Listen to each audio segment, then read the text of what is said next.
بسم الله الرحمن الرحیم. قدرمنو کتونکو نورزمان مسخیل دا وخت کې په کوزدور کې موجود یم. قدرمنو کتونکو تاسو ته څنګه معلومه ده چې زموږ د پروګرام مقصد صرف دا وي چې په علاقه کې هغه مسایل چې کم زموږ په نظر کې وي او د هغې په هکله باندې موږ خبرې اترې کوو د مختلفو شخصیاتو سره. نننی چې کم زموږ پروګرام دی هغه لږ بدل دی، یعنې هغه خلکو سره زموږ نن خپرونه ده کم چې د قوم مشري کوي، کم چې د قبیلو مشري کوي، هغه خلکو سره زموږ نن خبرې اترې کېږي. د هغې سره زموږ بحث کېږي چې آیا دیو د څه مقصد دپاره دوی کوي او د دې قبیلو مشري یا د دې قومونو دا مشري دیو په څه ډول ترسره کوي، په دې کې دیو څه کول غواړي او چاته څه پیدې رسول غواړي، آیا د نقصان سبب دی که څه وجه ده. دغه ټولو خبرو ترازو د مشرانو سره خبرې کوو. زموږ سره اوسئ. جي کتونکو دلته زموږ سره په دې تنظیم سازۍ کې یو مشر را سره موجود دی. هغې به خپل تعارف په خپله ژبه باندې کوي چې هغه په دې تنظیم سازۍ ته په کم نظر ګوري او څه وایي. اعوذ بالله من الشیطان الرجیم. بسم الله الرحمن الرحیم. د ټول نه مخکې زه ستاسو د پریس ورونو شکریا ادا کوم چې تاسو رالی او زموږ د مشرانو ته کېناستئ او دا تاسو د خلکو ته د دې خبرې ورسوئ. زما نوم سلیم ډوکیټ عثمان خیل دی او زه دلته د نیډ ویلفیر فاونډیشن صدر هم یم، ځکه چې دا تنظیم د نیډ ویلفیر فاونډیشن تنظیم چې کله موږ جوړ کړو نو په هغه وخت کې په دې ملک کې کرونا وبا وه او ډېر زیات غریب خلک چې کوم هغه سفر شوي وو، هغه زموږ سره په دې کې د خپل قوم چې کوم دا ناست نوشروان حاجي صاحب دی چې د سعودي عرب د صدر دی د عثمان خیل امیر محمد لالا دی، زموږ سره په دې کې پوره کوآپریشن کړی وو او موږ تقریبا 700-800 پیمې دي چې څومره غریبانو په دې کرونا وبا کې موږ هغو ته خوراکي پیکج رسولی وو. نو موږ دا کوم تنظیم چې د عثمان خیل تنظیم چې دی نو موږ دا د دې دپاره د دې بنیاد دې مشرانو ایښودی دی چې د دې سره زموږ مینه، رورولي، محبت نور هم سیوا شي. کتونکو دلته را سره د عثمان خیل قوم چې کوم سعودي عرب ریجن دی د هغې مشر را سره موجود دی، د هغې سره به خبرې اترې کوو چې آیا په دې اړه باندې د هغې څه نظر دی او د دې چې کوم تنظیم سازي جوړه کړې ده د څه مقصد دپاره. ډېر مننه چې تاسو دې ځای ته راغلی، ستاسو زه ډېر شکرګزار یم او خاص کر زه د خپل دروند مشر ملک امیر محمد خان صاحب د هغه ډېره شکریا ادا کوم، د ملک اجمل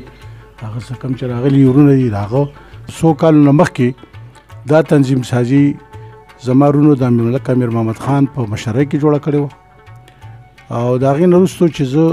6 میاشتې ما چوټي وه چې له هغې نه چوټۍ نه وروستو زه لاړم نو ملک امیر محمد خان ما ته دعوت راکړو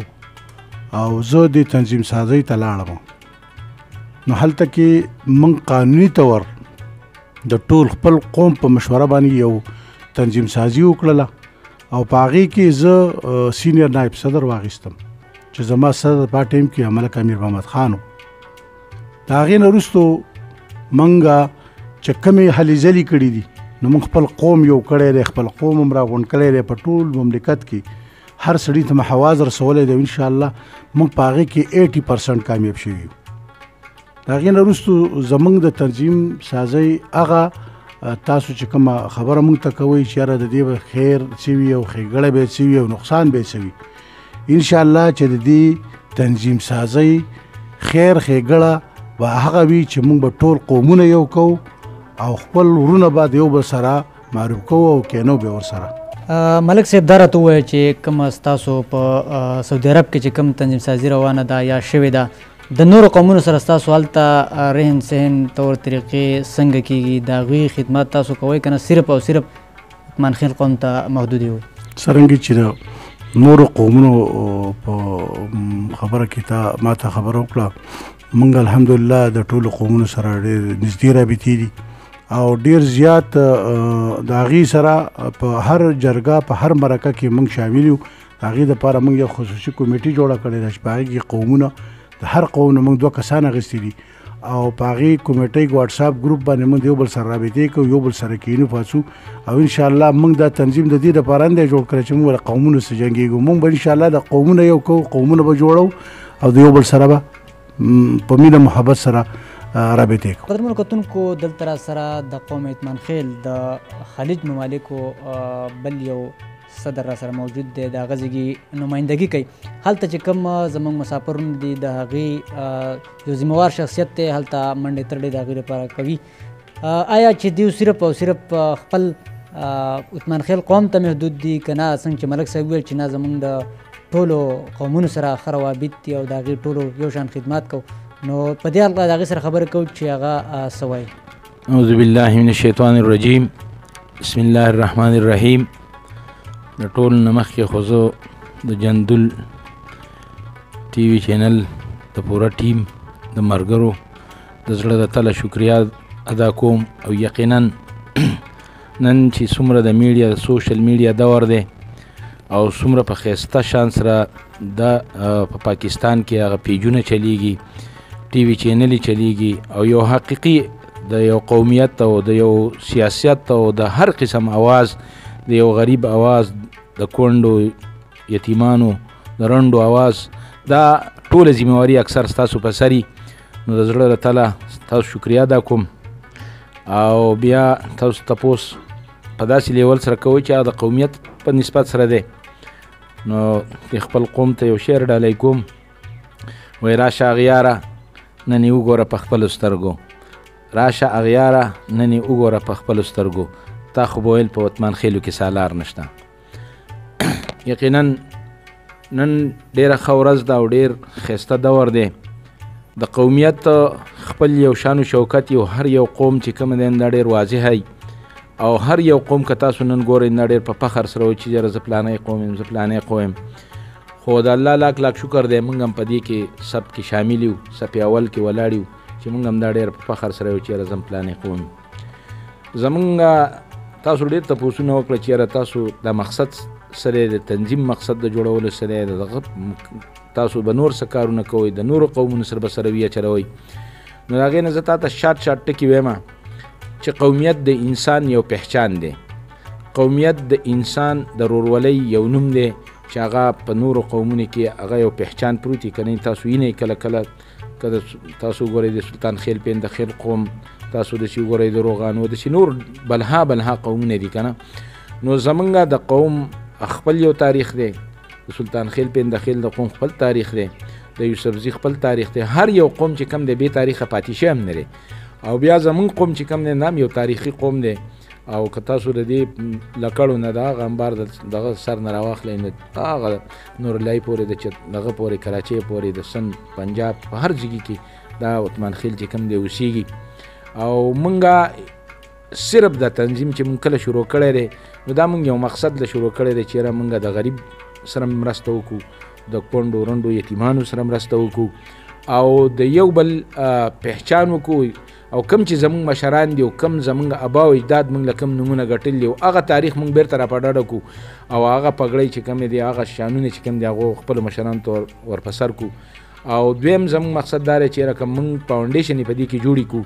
او هغه د خیر ښېګړي نو که هغه مثال طور نن که تاسو د میډیا دا ورته وګورئ نه په خیرات خو نه چلیږي خامخا د دې د مرستې ضرورت وي که داسې د خپل خوا او شاته کور ته وګورئ او یو غریب یې ستا په کړو نو ته هم د دې میډیا په ترو باندې دا واس خورئ نو موږ وایو چې یاره موږ یو ریال راخلو دوه ریاله راخلو او د دې خپل کونډو رنډو څه په هغې کې بیا که ستاسو خیال وي نه قومیت خبره په هغې کې نه راځي په هغې کې عام مسلمانیت او د پښتونولۍ خبره راځي موږ به د هغې خبره بیا کوو چې هر یو چې دی بیا خو زموږ ورور دی او دویم دریم تا یو دوه سواله نور وکړه چې یاره تاسو به دې نور حاجي صاحب دا راته ووایه چې کوم ستاسو د تنظیم سازي روانه ده اکثر عوام داسې وایي چې یاره دا چې د دې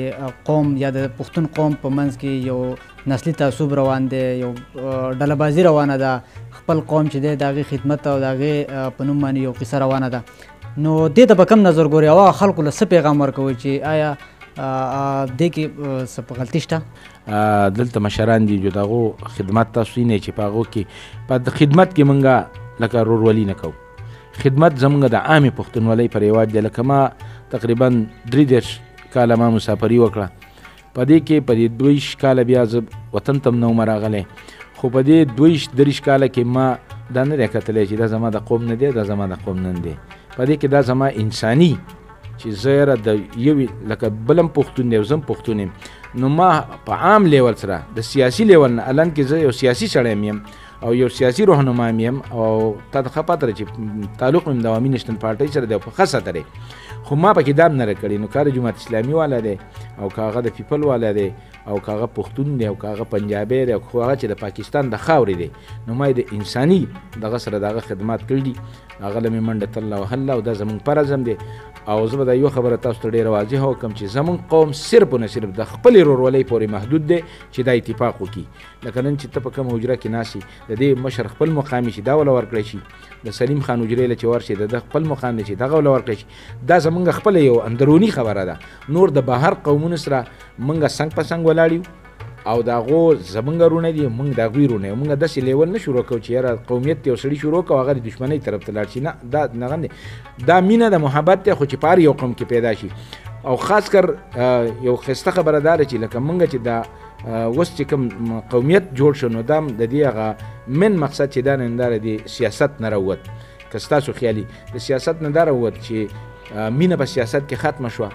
شایستګي په سیاست کې ختمه شوه، د مشر تهذیب په سیاست کې ختم شو. هغه کم چې پخوا ستا د مخکې کم ښایسته سیاستونه مشرانو د هغو هغه رونق په دې کې ختم شو. نو د هغه وجې نه زه پخپله په سعودي عرب کې راپاڅېدم او ما د دې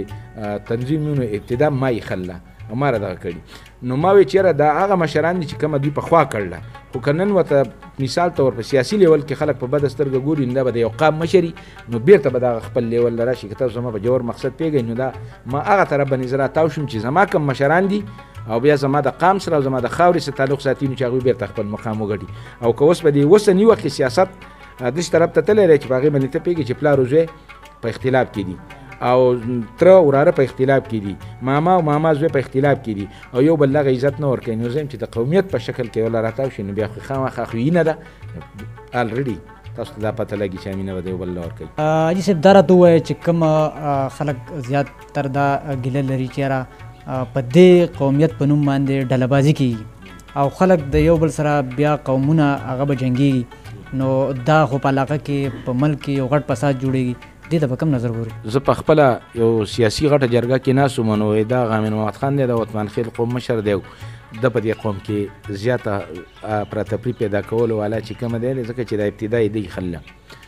نو هغه ته ما یو خبره وکړه، ما چې ټیک د مشر ته ښایسته خبره وکړه،